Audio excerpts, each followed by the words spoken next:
Hey, everybody. It's Mike. Welcome to the Can I Borrow Your Car podcast. This will not be the longest episode, I don't think, that I've ever done, but I think it's going to be good. And the reason being is it's about authenticity. And it's really about the scary part of authenticity and the reality of it.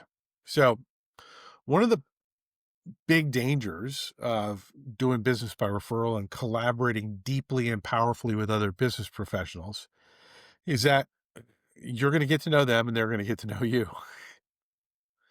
And that's not always great. Like I am sure all of you, just like myself, have met people initially and been like, wow, this is going to be such a great relationship. But as you got to know each other, you discovered that you had some significant differences, right? And so those differences aren't bad, they're just real. And reality is that not everyone can, should, or will collaborate with each other or necessarily should, right? I mean, I hate to say it, I'm a born again Christian. I'm going to have a hard time collaborating with someone who's an avowed Satanist. I mean, it's just the way it goes. The sooner that myself and that other person can realize that we are dramatically incompatible, the better for both of us. It's not a conversion issue, it's a collaboration issue. And so one of the things that what we tend to think of as marketing, which is social media, it's not marketing. There is marketing being done on social media, but social media is not marketing. It is a monetization of community. That's what social media is. Which, by the way, if you understand that, you can act accordingly and you can leverage the fact that to be able to be allowed to have the pervasive reach that they have by governments, they have to at least provide some mechanism for individual monetization. So that's where this kind of comes in. Podcasts wouldn't exist. So back to this idea of authenticity. It can be really terrifying the moment in your life where you realize that some people don't like you and won't like you if they know who you are. And then you got to figure out what are you going to do with that, right? From a referral standpoint, the more authentic you are about who you are, and I'm going to say appropriately, like you don't need to bare your soul, but at the same time, if you have deeply held beliefs and convictions that are central to you and that potentially could have someone choose not to work with you, you've got a decision to make. And the decision to make is this is that aspect of who you are. So I'm a Christian. Is that aspect of who I am? Is that something that some people might find to be incredibly offensive after the fact, meaning after they've found me and like what I talk about with referrals, if they somehow miss the fact that, like I talk about Jesus, right? In the book, if they miss that, they find out that I'm a born again Christian and they don't like born again Christians after they've hired me, could that be problematic? And I think so. Does that mean that I don't want to work with people who are Christians? Heck no. Absolutely not. Like I believe that things that are good are universal in some respects, and the referral system is a human system. The reason it works is because I believe God designed us to be a community.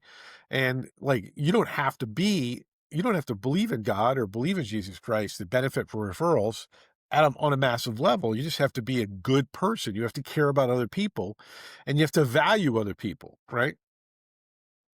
But if who I am and what I'm about, I'm a veteran. Maybe you don't like working with veterans. I wear glasses. I got a beard, I like guns, right? Whatever these things are, I don't advocate sharing who you are explicitly to drive away people, even though that is sometimes really useful.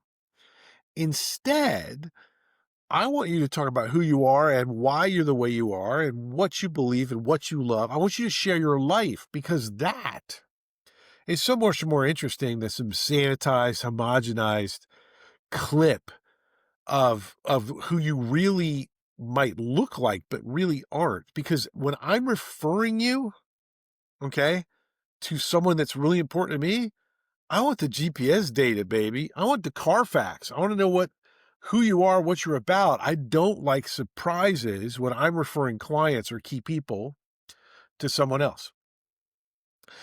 And I want to know that information, not to exclude you.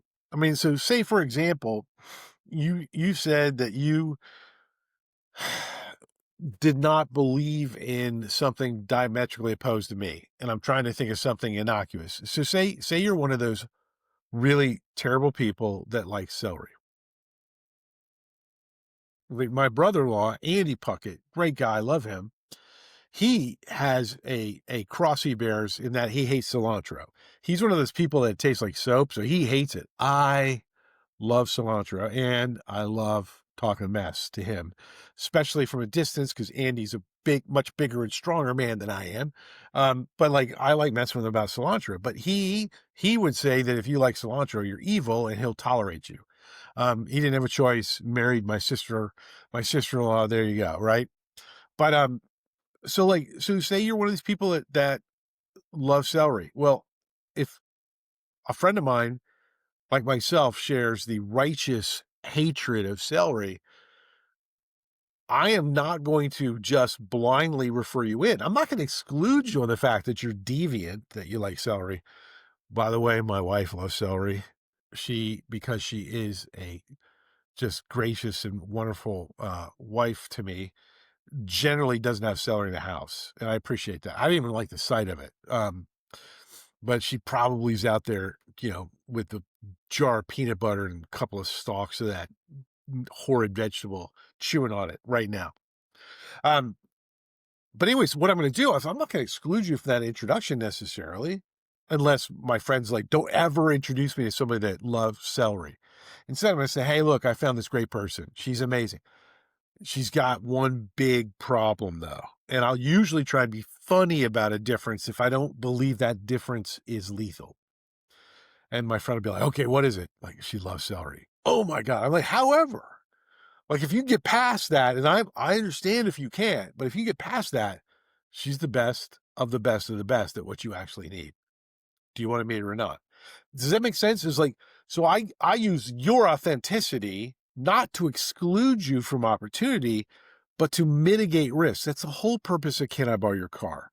It's not to say, hey, because you like this, I never will help you. No, it's like, hey, if you like this, when I introduce you or when I'm trying to introduce you to people, I'm going to be aware of that. And I'm going to try and manage that risk for all of us, all three people, the potential client, you, and me as the referral source. Does that make sense? Like authenticity is huge. Here's the other thing. What are you really afraid of? Like when you really get down to it, if you feel like people wouldn't do business with you because of something that is important to you, and I get the fear, I do, because I experience it. Like we're rational and irrational all at once, right? We're emotional people too. Like, are you going to let that fear cause you to be fake? Are you going to let that fear cause you to deceive? At the end of the day and at the end of everything, we are only what we make decisions about, right? I don't want you to have regret, and I don't want you to experience damage to your reputation because you didn't share who you are.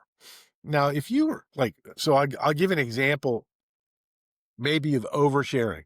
So this is a BNI story way back in the day. It's from Atlanta. I guess I thought of it because I'm going down to Atlanta next month to see a friend of mine, Jean Ledoyen, and be part of a panel. It's going to be pretty cool. You'll hear more about it later. Um, John's a great financial advisor with UBS, and more importantly, a really sharp business owner that's doing some cool stuff down there. So if you're into business, if you run a business, you probably want to follow up with me after this. But anyways, so I was a long time ago, like 25 years ago, it was along with my mentor Radke, we were doing what's called director training in BNI, which is where you're basically a person's first entry level into the profession of running referral groups and assistant director training. And Art was a very Man, he was just amazing. He still is amazing. Just incredible man. So full of love, so full of grace, and yet not a weak bone in his body. And so Art really loved doing kind of those warm up kind of get to know you kind of things. And now you'll understand why I'm always a little triggered whenever I'm doing something like that. So there was a moment in this presentation where um, Art said, "Hey, let's go ahead and write down something no one else knows about us, and let's put it on a piece of paper, and then let's put it in a hat, and everybody pick it out. We'll try and figure out who it is." So I think mine was like I've jumped out of at that point, like I've jumped out of a plane more than I've landed in a plane. I was a paratrooper. So we're going around and everything's going great. Everybody's feeling good. Like, well, hey, this is great. And then it wasn't me. Thank God I didn't get this one. Oh my God. I'll never forget it. This, like, I forget who, like, I really, Art, if you're happen to watch this, or maybe David Alexander, if you happen to watch this, if you guys can remember who it was, but the person read it and they looked at it, you could see it. You know those moments when you're in a group and you have to read something and you look up and you've got that kind of queasy feeling. And Art's like, "Hey, no matter what it is, go ahead and read it." He goes, "I'm a semi-professional Jello wrestler." Silence. And everybody was trying to look around without looking around because you didn't want to make like, and this exuberant woman, um, a woman of significance. She had a lot of substance to her. She's like, "Hey, it's me. I like to do that in a bikini at these bars and like wrestle other women. It's really cool." And it was uncomfortable. It was really uncomfortable. And I remember all of us that were executive directors, meaning that we were franchisees, just happened to, I'm looking to my right. Um, we happened to look at the person that brought them and just kind of looked at that person and we're like, yeah, that's excellent choice. By the way, that person did not appear to have been aware of this outside business activity of this potential person representing his reputation. Never saw her again. So sometimes maybe, I'm not saying that Jello wrestling in a bikini is evil. I'm not sure it's really a benefit to society in any regard, especially if people are drunk. But like maybe that's something that isn't necessary to share in the age of authenticity. So I hope this has made some sense. Hope it hasn't made any of you spill a drink or vomit a little bit in your mouth. But like, yeah, authenticity is important. Just maybe don't talk about the Jello wrestling. There you go. Don't forget, love your comments, love your criticisms. Well, I tell myself I love them. Give us some feedback. Let us know who can help. And above all, I would love to be on some other podcasts about sales where I can go out there and advocate for collaboration and doing business by referral. So I would love if you've got somebody that that runs a podcast, I'd love an introduction. Anyways, have a wonderful day.